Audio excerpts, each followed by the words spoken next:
Hello friends, আমি শুভম। এখন কথা বলবো অ্যামাজন প্রাইমের নতুন সিনেমা স্টোলেন বলে সিনেমাটাকে নিয়ে। অ্যাকচুয়ালি নতুন বলাটা ভুল হবে, 2023-এর সিনেমা, বাট এখন ওটিটি রিলিজ করলো, অ্যামাজন প্রাইমে চলে এসেছে। কেমন হলো সিনেমাটা সেটা নিয়ে কথা বলবো এই ভিডিওতে। 1.5 ঘন্টার ছোট্ট সিনেমা এবং এখানে লিড রোলটা প্লে করছে অভিষেক ব্যানার্জি। তো কেমন হলো সিনেমাটা, তার আগের গল্পটা আপনাদেরকে একটুখানি বলে দিই। স্টেশন থেকে একটা বাচ্চা চুরি হয়ে যাচ্ছে। সেই স্টেশনে একটা ভাই আরেকটা ভাইকে পিক আপ করতে এসছে। এবার বাচ্চা চুরির দোষটি দুই ভাইয়ের নামে পড়ছে, কিভাবে পড়ছে এবং তার এই জিনিসের থেকে কি করে বেরোচ্ছে, এই সব কিছু নিয়ে 1.5 ঘন্টার এই ছোট্ট সিনেমাটা। এবার এই সিনেমাটা দেখতে দেখতে না আপনার বারবার NH10 এর কথা মনে পড়বে। অনুষ্কা শর্মার আউটস্ট্যান্ডিং সিনেমা NH10, যারা যারা দেখেননি হাইলি রেকমেন্ড করবো, জান কি NH10 দেখতে পারেন আপনারা।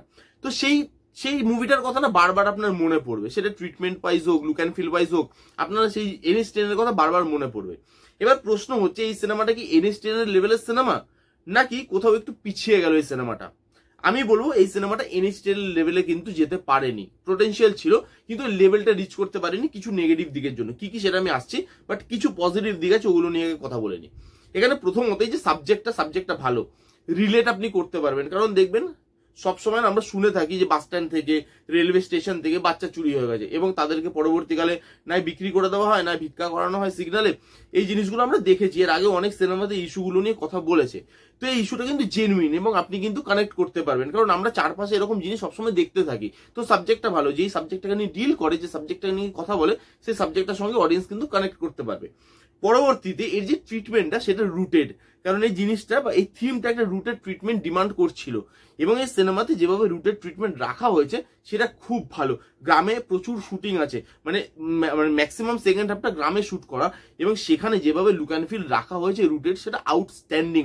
সেখানে কোথাও আপনার মনে হবে না যে এবার এখানে একটু রং চড়িয়ে দেখানো হচ্ছে বা এখানে একটু পলিশ করা জিনিসটা, না, একদম রুটেড যেটা অ্যাকচুয়ালি তো হয় সেটাই ওখানে দেখানো হয়েছে এবং সেটা কিন্তু দেখতে বেশ ভালো লাগে। কালার টোনের কাজ, BGM এর কাজ ভালো, মোটামুটি খারাপ না। রাত্রেবেলা অনেকটা পোর্শন শুট করা, ফার্স্ট হাফটা রাত্রেবেলা শুট করা, এবং রাত্রেবেলা যে পোর্শন গুলো শুট করা হয়েছে সেগুলো কিন্তু দেখতে ভালো লাগে।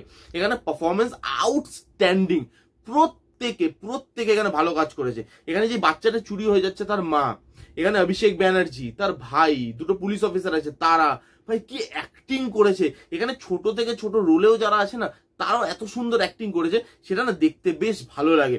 অভিষেক ব্যানার্জি জাস্ট ফাটিয়ে দিয়েছে। মানে এই মানুষটা যে কি করে যখন অ্যাক্টিং করতে আসে, ভাই outstanding. Abhishek Banerjee top notch acting করেছে, তার সঙ্গে প্রত্যেকে তাকে খুব ভালোভাবে সাপোর্টও করেছে।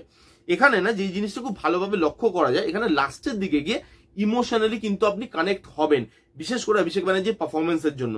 এখানে লাস্টে একটা সিন আছে, অভিষেক ব্যানার্জি গ্রামে রক্তাক্ত অবস্থায় হাঁটবে, সেই জায়গাটা এত লাগবে না আপনার ভেতরে, যে তখন আপনার মনে হবে কি সত্যি কি মানুষের উপকার করা উচিত। মানে এই কোয়েশ্চেনটা একবার হলেও না আপনার মনে আসবে। অ্যাক্টিংটার মধ্যে এত পোটেনশিয়াল ছিল সেই অ্যাক্টিংটার মধ্যে, যে এটা আপনাকে ভাবতে বাধ্য করবে। এবং ওইখানে যেভাবে জিনিসপত্রগুলো রাখা হয়েছে, যেভাবে ইমোশনালি কানেক্ট করে লাস্টের দিকটা গিয়ে, সেটা কিন্তু বেশ ভালো। তো এই ছিল মোটামুটি পজিটিভ দিক।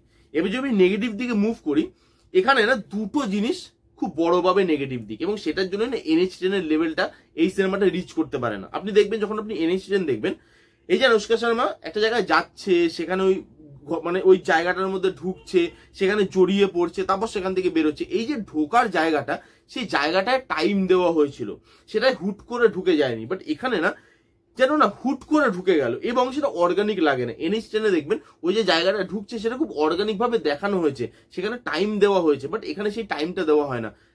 মানে রানিং লেন্থটাকে কম করতে গিয়ে একদম প্রথমে যখন এই পুরো জিনিসটার ভেতরে ঢুকছে দুই ভাই, সেই জিনিসটা না হুড়োহুড়ি করে দেখিয়ে ফেলেছে, এবং সেখানে না জিনিসটাকে বিল্ড আপ করার টাইমটা পর্যন্ত দেয়নি।